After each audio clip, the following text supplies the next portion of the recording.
Halo Malaysia, selamat pagi, salam sejahtera Malaysia.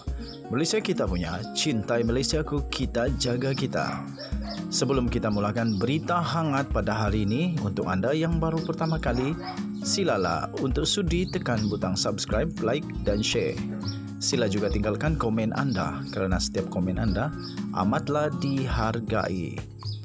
Berita hangat hari ini daripada channel ini, Denyut nadi suara rakyat bergema terus-menerus di dalam channel ini. Setiap hari kita membawakan berita-berita terbaru yang pastinya dinantikan oleh seluruh rakyat Malaysia. Kita akan mulakan berita kita. 1, 2, 3. Berita mula sekarang. Salam sejahtera Malaysia. Berita terkini. Throwback bertarikh 13 Mei 2022. Nampaknya, rupa-rupanya, Tun Dr. Mahathir Mohamad pernah untuk bersedia untuk meninggal dunia.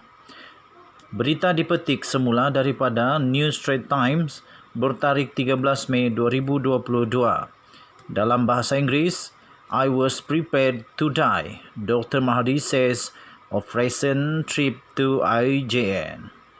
Berita penuh.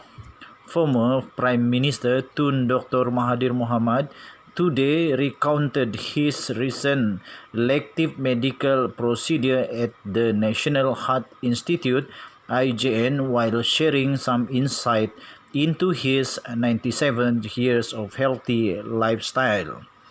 The Langkawi Member of Parliament said prior to his admission to IJN, he often experienced shortness of breath, and it was later found that he was short of red blood cells.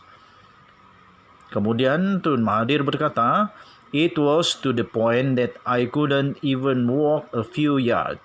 My doctor's advice was for me to be admitted, and he discovered that I was short of red blood cells. When that happened, the take-up of oxygen is less, and eventually you become weak and start experiencing shortness of breath. Their solution was very simple. They transfused me with 2 pins of packed red cells, increasing the capacity of my blood to take up oxygen.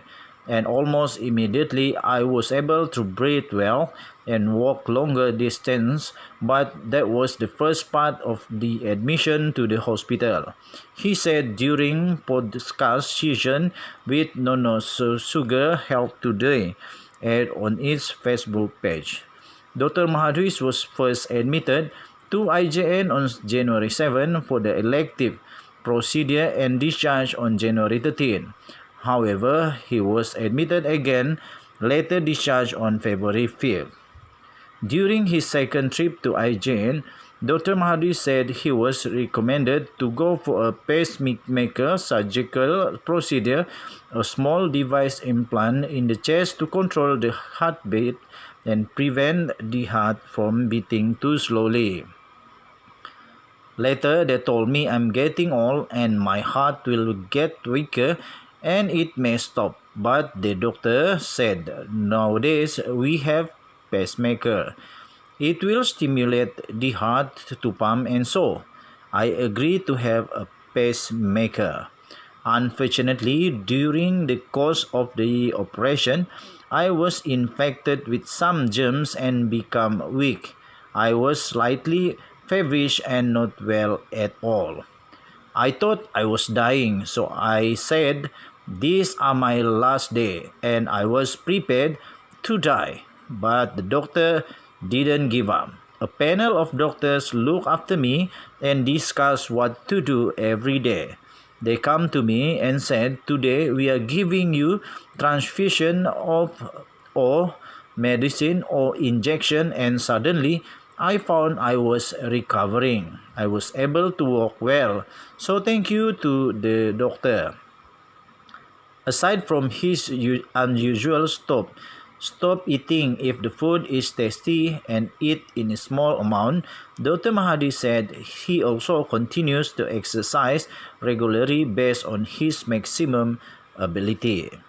Sekian berita. Untuk mendapatkan berita lengkap ini, anda boleh melayari di New Straits Times bertarikh 13 Mei 2022 bertajuk I Was Prepared to Die. Dr. Mahdi says of recent trip to IJN. Kita jumpa lagi. Selamat malam Malaysia. Bye-bye.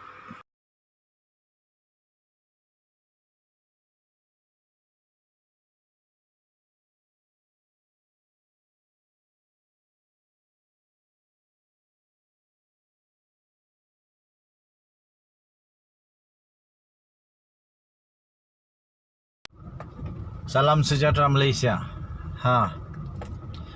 Tuan-tuan dan puan-puan dihormati sekalian, terbukti Badan Kehakiman dan Perundangan Negara Malaysia berada di tempat yang terbaik sekarang. Ketika Zahid Hamidi dan juga ramai lagi yang lain mempersoalkan Badan Kehakiman Negara, sampai ada yang duk serang Kehakiman Negara, Perdana Menteri pun kena. Tapi terbukti pada hari ini tuan-tuan dan puan-puan yang dihormati sekalian, bahawa Badan Kehakiman Negara Malaysia seperti yang dikatakan oleh Tengku Razali Hamzah dan juga bekas Ketua Hakim Negara, bahawa sekarang ini negara Malaysia punya Badan Kehakiman dan Perundangan adalah yang paling bebas pernah ada. Dibuktikan pada hari ini dengan keputusan yang menyebelahi Zahid Hamidi. Nasib baiklah Zahid Hamidi menang. Kalau Zahid Hamidi kalah, anda tahu lagi lah apa lagi komen diorang. Tapi syukurlah, sebab ini hikmah dia. Kemenangan tahniah diucapkan kepada Zahid Hamidi. Dengan kemenangan Zahid Hamidi ini, dengan dilepaskanlah Zahid Hamidi, maka terbuktilah bahawa segala tomahan ramai orang salah. Jadi kali ini Zahid pun betul-betul sedarlah. Zahid pun sedar dan Zahid pun pasti perlu untuk mengakui bahawa Badan Kehakiman Negara Malaysia betul-betul bebas. Badan Kehakiman Negara Malaysia tidak dikontrol oleh mana-mana kuasa politik atau kuasa orang dan sebagainya.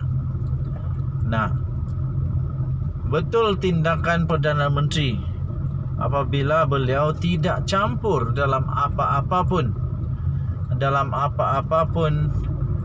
kes mahkamah, perundangan dan apa sajalah. Apabila hari ini dibuktikan tanpa sebarang campur tangan, tanpa sebarang gangguan, tanpa sembarang apapun yang dilakukan, kalau keadilan muncul, tetap kebenaran akan menang. Hari ini kebenaran, Zahid Hamidi menang. Tahniah. Dan nasihat pula kepada semua penyokong yang tak menyokong Zahid Hamidi. Kamu terimalah kenyataan bahawa Zahid Hamidi menang dengan kebenaran. Saya fikir hakim yang arif lagi bijaksana telah membuat keputusan terbaik. Jadi kamu pun janganlah meroyan pula.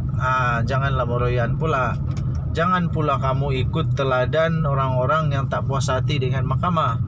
Tenang-tenang saja. Kita patut ucap tahniah kepada Zahid Hamidi.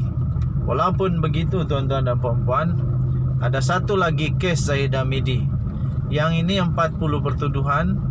Ada satu lagi kes Zahid Hamidi yang masih berjalan sekarang ini. Yang ini lebih besar, 47 pertuduhan, yaitu rasuah, pengupahan wang haram dan sebagainya dengan Yayasan Akal Budi. Yang ini berkaitan dengan dengan itu VLN. Yang satu lagi itu Yayasan Akal Budi. Yayasan Akal Budi, hakim dia lain, bukan hakim yang ini, tetapi ada satu lagi hakim, yaitu Colin Lawrence Sekora. Okey, jadi kita nantikan bersama-sama apa keputusannya pula lepas ini.